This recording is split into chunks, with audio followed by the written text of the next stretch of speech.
All of you. कैसे हो बच्चों? चलो आज हम संस्कृत व्याकरण की बात करते हैं। स्टैंडर्ड 7th सारे बच्चे जानते ही होंगे। आप लोग स्टैंडर्ड 6 में संस्कृत व्याकरण के जो मूलभूत बातें हैं उसके बारे में जानकर ही आए होंगे। फिर भी आज हम संस्कृत के व्याकरण में स्टैंडर्ड 7 में आने वाले टॉपिक के बारे में बात करें उससे पहले उसकी जो मुख्य बातें हैं उसके बारे में जान लेते हैं, ताकि किसी को अगर भूल भी गए हों, अगर किसी के दिमाग में से कोई बात निकल गई हो तो फिर से याद आ जाए।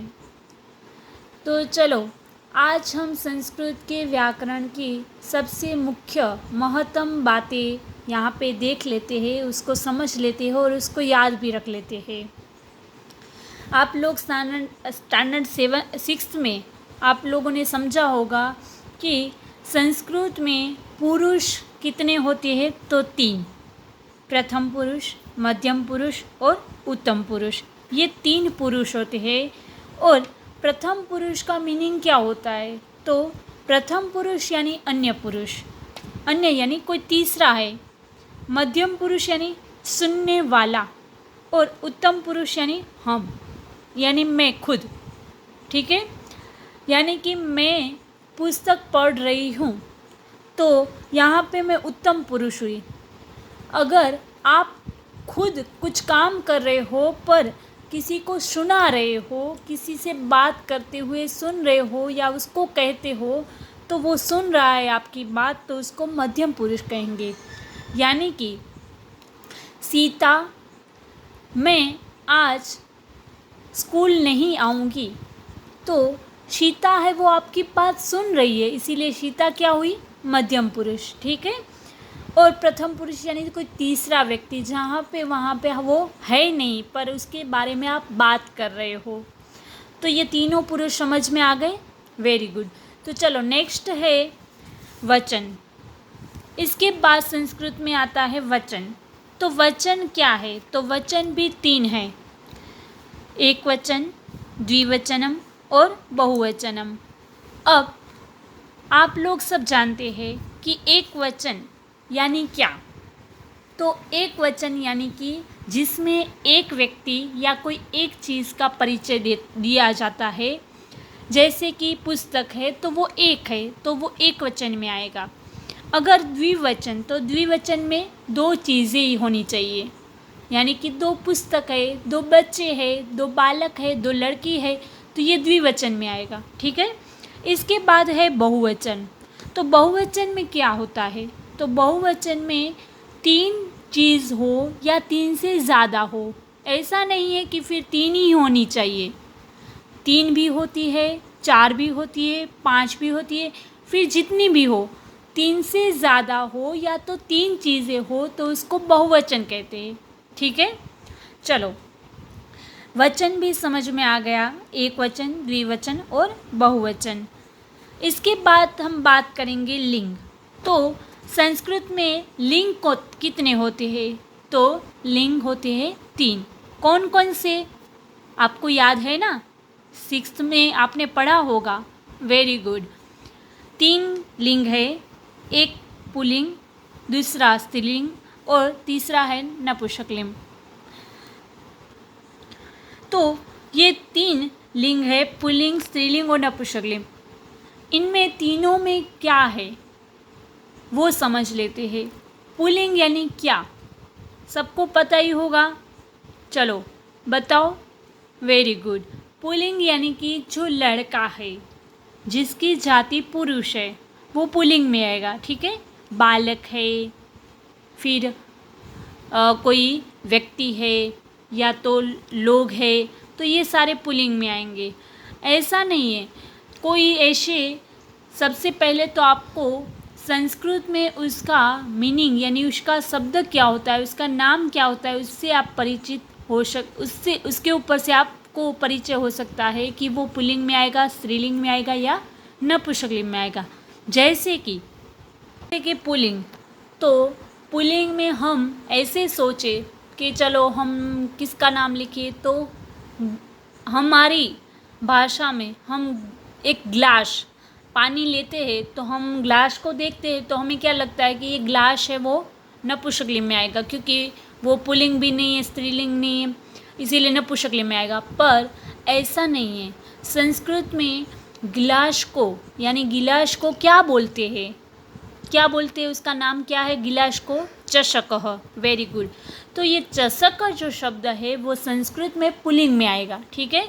इसीलिए वो किन में आएगा? पुल्लिंग में चषक यानी गिलास, शौचिक यानी दर्जी, फिर बलिवर्दः यानी कि बैल, फिर वृषभः, भल्लुकः, कपोतः यानी कबूतर, फिर मंडूकः, फिर दूरभाषः। हम टेलीफोन यूज़ करते हैं ना, जो टेलीफोन, आपको ऐसा लगेगा कि ये टेलीफोन है वो नपुंसकलिंग में आएगा।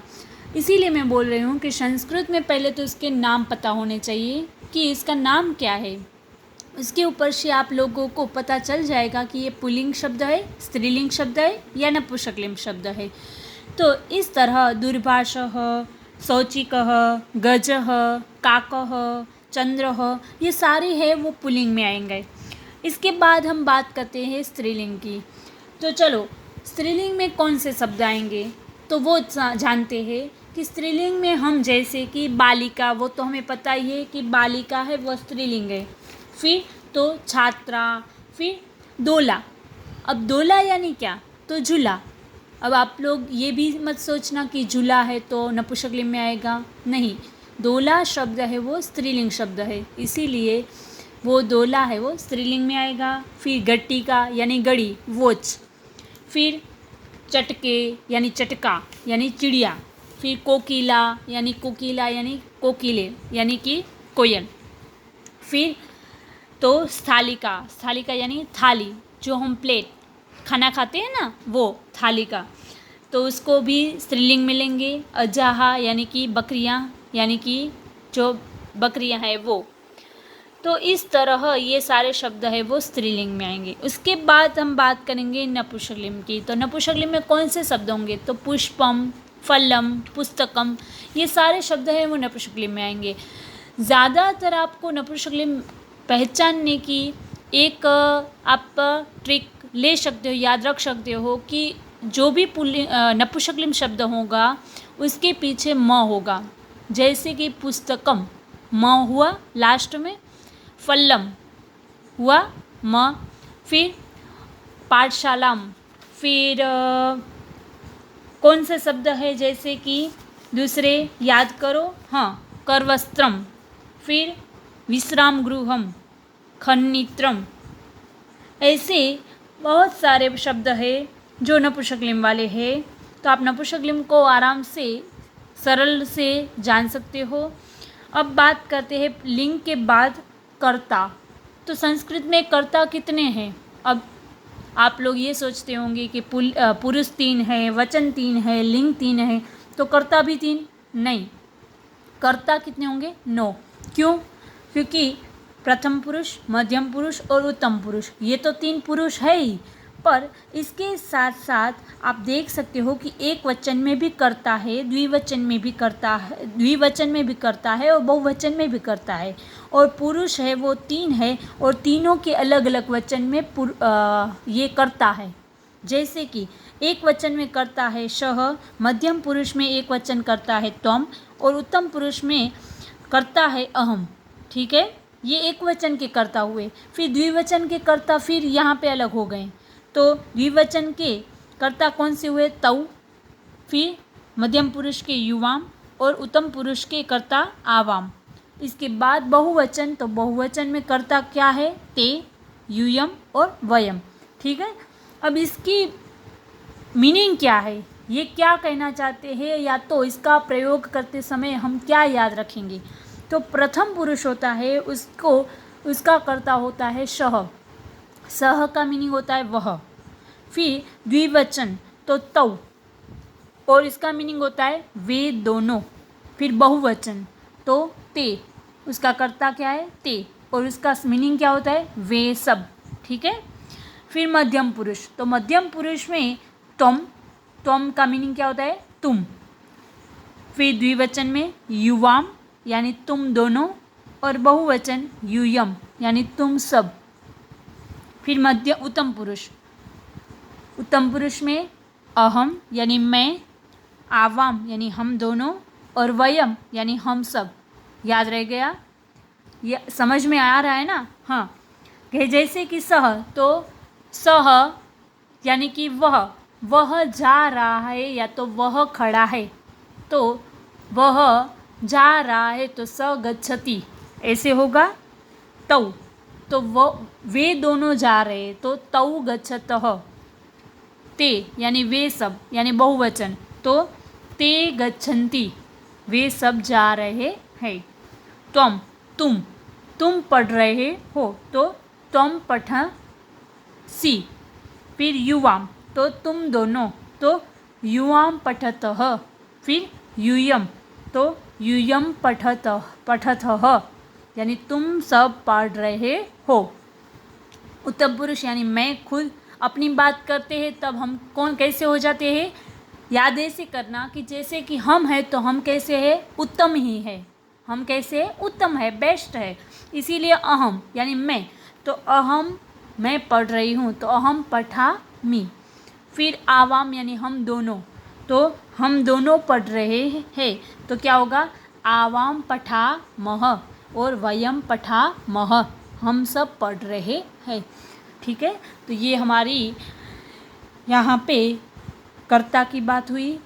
अब हम जो सीखने जा रहे हमारे आज के स्टैंडर्ड 7 में धातु रूपाणी की बात, तो धातु में धातु क्या है और इसके रूप कैसे बनते हैं उसकी बात करते हैं। इससे पहले मैं आप लोगों को बता दूं कि हमारे 7 स्टैंडर्ड में हम काल सीखेंगे। तो काल में हम वर्तमान काल, भविष्य काल और अतीत काल, ये 3 काल की बात करेंगे। अभी इस सिलेबस में आने वाले जितने काल है उसकी बात कर रहे हैं, वर्तमान, भविष्य और अतीत। ये तीनों काल की हम आज बात करेंगे कि ये 3 काल क्या है और उसमें धातु में से रूप कैसे बनाते हैं। चलो बात करते हैं वर्तमान काल की। सबसे पहले वर्तमान काल के रूप बनाने हमें सबसे पहले यहाँ पे मैं लिख रही हूँ धातु। अब धातु में मैं यहाँ पे लिखूँगी पठ। आप सब ये जो है वो 6 स्टैंडर्ड में करके ही आए होंगे, फिर भी हम एक बार यहाँ पे 7 स्टैंडर्ड में फिर से याद करने के लिए रिवीजन कर लेते हैं। आप सबको आता ही होगा, इसीलिए आपको जल्दी से याद रह जाएगा। ये धातु है पठ। ठीक है, अब हमें वर्तमान काल बनाने हैं। वर्तमान काल किसका बनाना है? तो कौन से धातु का बनाना है हमें? पठ का। ठीक है, तो सबसे पहले हम वर्तमान काल के रूप बनाएंगे। वर्तमान काल के रूप बनाने से पहले हम वर्तमान काल के प्रत्यय याद रखेंगे। क्या याद रखेंगे? प्रत्यय। Very good. तो मैं यहाँ लिख देती हूँ वर्तमान काल के प्रत्यय। अब वर्तमान काल के प्रत्यय हम याद रखेंगे, तो यहाँ पे सबसे पहले हम क्या लिखेंगे? आप सबको याद होगा। वेरी गुड, पुरुष लिख देंगे यहाँ पे। प्रथम पुरुष। फिर क्या आएगा? मध्यम पुरुष। फिर क्या होगा? उत्तम पुरुष।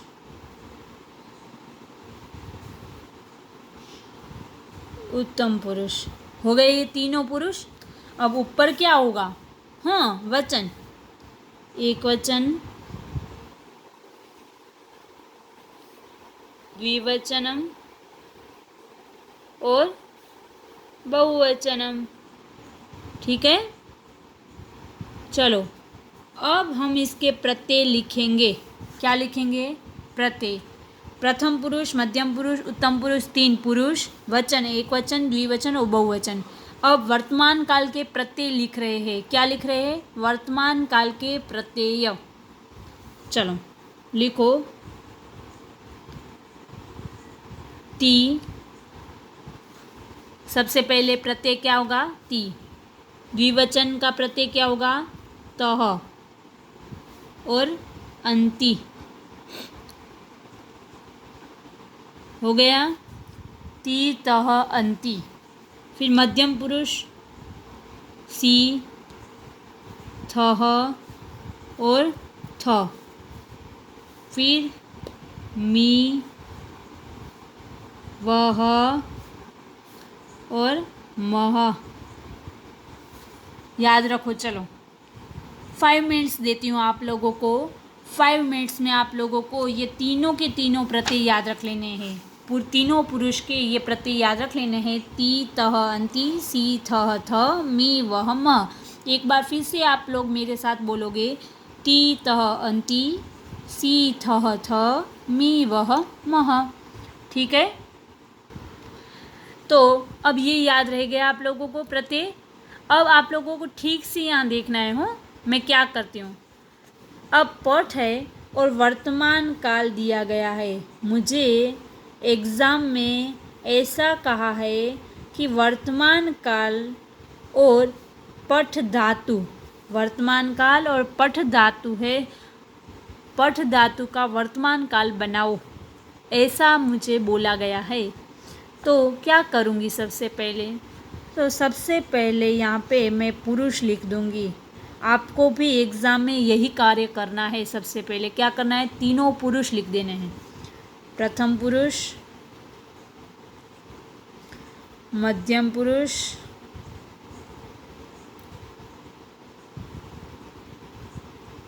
और उत्तम पुरुष। ये तीनों हो जाए उसके बाद आप लोग क्या लिखोगे, गुड, वचन। ऊपर क्या लिखूंगी, एक वचनम, द्विवचनम और बहुवचनम।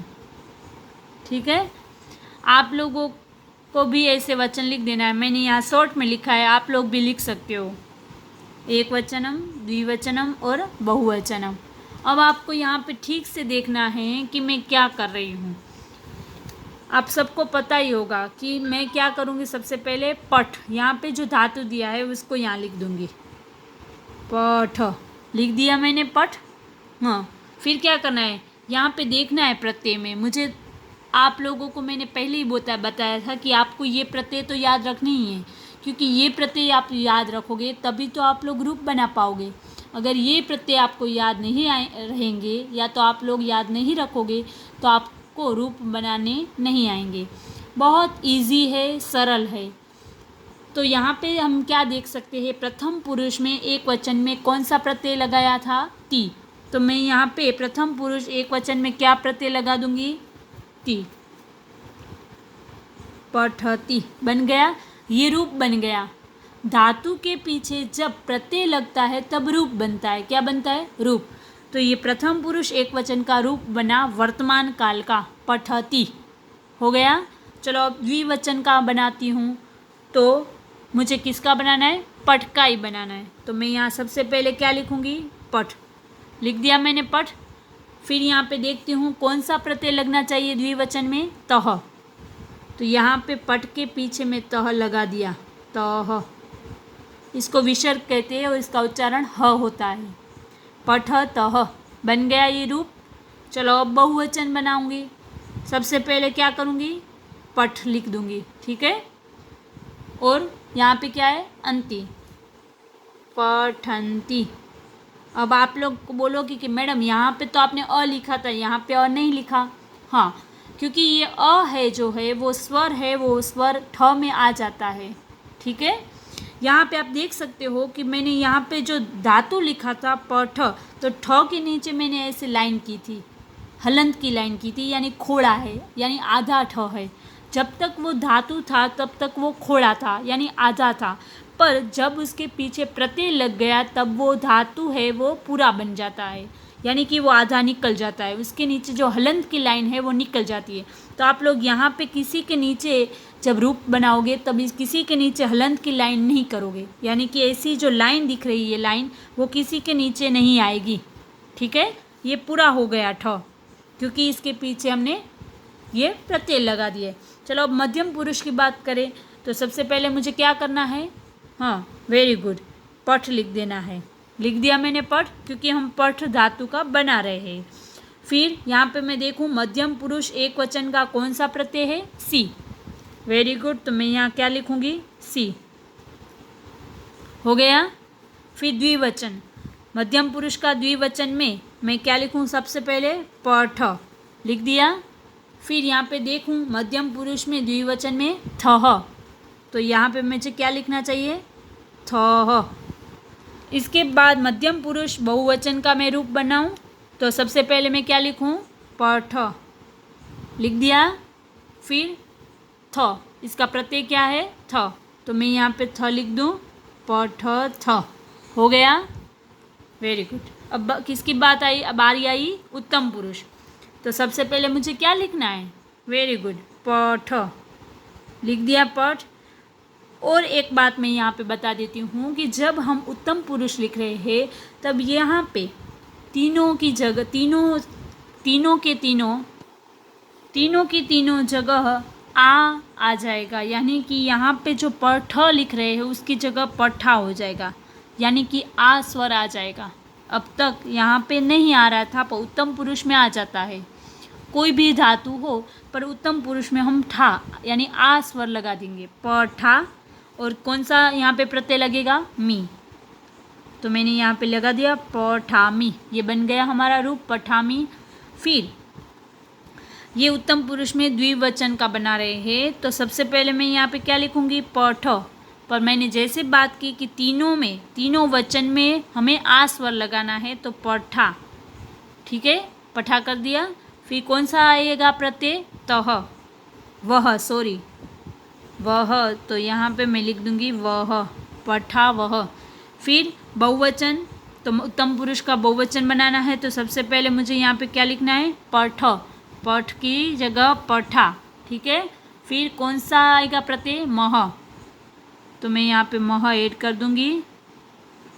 अब इनमें कुछ आप लोगों को ऐसा कठिन लगा नहीं ने, तो आप लोग यहाँ पे देख सकते हो कि ये बहुत सरल है, वर्तमान काल के रूप बनाने बहुत इजी है। पठति, पठतः, पठन्ति, पठसि, पठथः, पठथ, पठामि, पठावः, पठामः, याद रह गया, वेरी गुड। अब आशा करती हूँ कि आप लोगों को ये वर्तमान काल के रूप बहुत ही सरल तरीके से बहुत सरलता से याद रह गए होंगे। तो आप लोग 6th में करके ही आएंगे, इसीलिए मैं यहाँ पे दूसरा उदाहरण यानी दूसरा धातु नहीं समझा रही हूँ, पर आप लोगों को मैं दूसरे धातु दे रही हूँ जिसका आपको वर्तमान काल का रूप बनाना है। तो आप लोग वो आपकी संस्कृत की व्याकरण की बुक में लिख दोगे, ठीक है। तो मैं यहाँ पे आपको जो धातु देती हूँ उसका वर्तमान काल का रूप आपको बनाना है, और वर्तमान काल का रूप बनाते समय आपको ऐसे लिख देना है, प्रथम पुरुष, मध्यम पुरुष और उत्तम पुरुष, ऊपर एक वचन, द्विवचन और बहुवचन। जो धातु है उसको यहाँ पे सेंटर में लिखना है।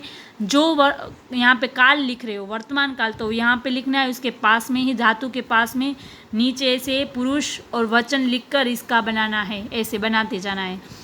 तो मैं आज आप लोगों को ये जो संस्कृत व्याकरण, यहाँ पे पुरुष, वचन, लिंग, कर्ता और काल, ऐसे मैंने आप लोगों को स्टार्टिंग में जो समझाया वो भी आपको लिखना है। मैं आप लोगों को इसकी फ़ोटो खींचकर भेज दूँगी ताकि आप लोग उनमें से लिख पाओ। तो स्टार्टिंग आपको व्याकरण की बुक में क्या करना है, यहाँ से, यानी कि ये सब आपको स्टार्टिंग में लिखना है, ये सब कुछ यहाँ तक आपको लिखकर फिर आपको यहाँ पे वर्तमान काल ऐसे लिखना है, प्रत्यय ऐसे लिखना है, और फिर ऐसे प्रत्यय भी ऐसे लाइन में लिखना है। और पठ का वर्तमान काल जो मैंने यहाँ पे बना के आपको इस वीडियो में दिखाया वो भी आपको संस्कृत की व्याकरण की बुक में लिखना है। और आज मैं आप लोगों को जो धातु दे रही हूँ अभी, वो भी आपको उसके कंटिन्यू पेज में ही लिखते जाना है, वर्तमान काल का ही रूप बनाना है। चलो मैं यहाँ पे आपको दूसरे धातु दे रही हूँ ताकि आपकी प्रैक्टिस हो जाए और आपको याद रह जाए। आपको ये 3 धातु है वो आप लोग नोट कर लीजिए अभी, कि ये तीनों धातु के आपको वर्तमान काल का रूप बनाना है आपकी संस्कृत की व्याकरण की बुक में। जब पठ का आप लिख लो वीडियो में जो मैंने पढ़ का बनाया ना वो लिख लो। उसके बाद ये तीनों का भी आपको बनाना है, खुद बनाना है, अपने बुक में से नहीं देखना है, आपको पाठ्य पुस्तक में से देखना नहीं है, खुद ही आप लोग बनाओगे। आपको एग्ज़ाम में जो अभी आ रही है आपकी हाफ ईयरली एग्ज़ाम, उनमें भी आप लोगों को ऐसे ही मैं पूछूंगी।